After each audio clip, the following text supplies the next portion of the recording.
Oke, di sini sebelumnya selamat siang bagi kita semua.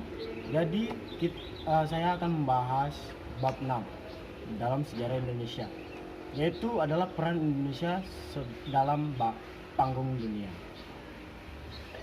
Kita tahu banyak kita mengetahui landasan IDIL adalah Pancasila, yaitu adalah nilai-nilai yang terkandung dalam Pancasila tersebut berhubungan dengan kita semua.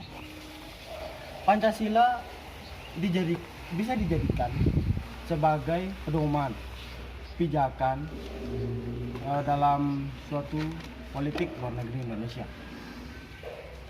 Dan di situ juga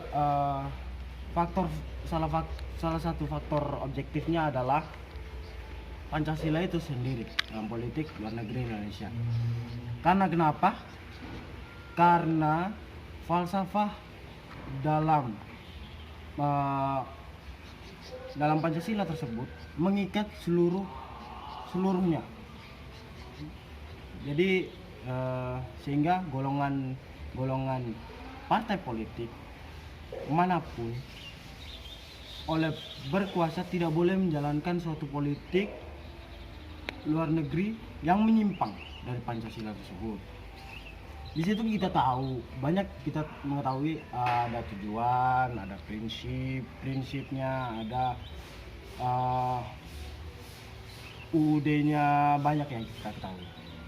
Jadi di situ juga ia menyinggung agar mempunyai prinsip bebas aktif yang dimana dapat dioperasionalkan dalam politik luar negeri Indonesia.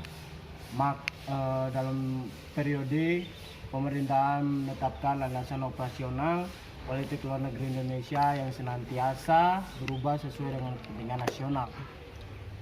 Sejak awal masa Orde Lama, landasan operasional dari politik luar negeri Indonesia itu setelah kemerdekaan dikeluarkanlah maklumat politik tanggal 1 November 1945 yang berisi politik damai dan hidup berdampingan, tidak campur tangan, politik bertetangga hak dan kerjasama, dan yang terakhir selalu mengacu pada piagam PBB. Pada masa demokrasi terpimpin tahunnya itu 1959 sampai 1965.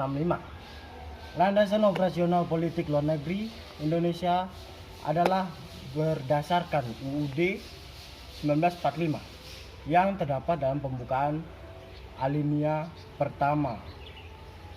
Dalam masa Orde Baru, landasan operasional politik luar negeri Indonesia kemudian semakin dipertegas.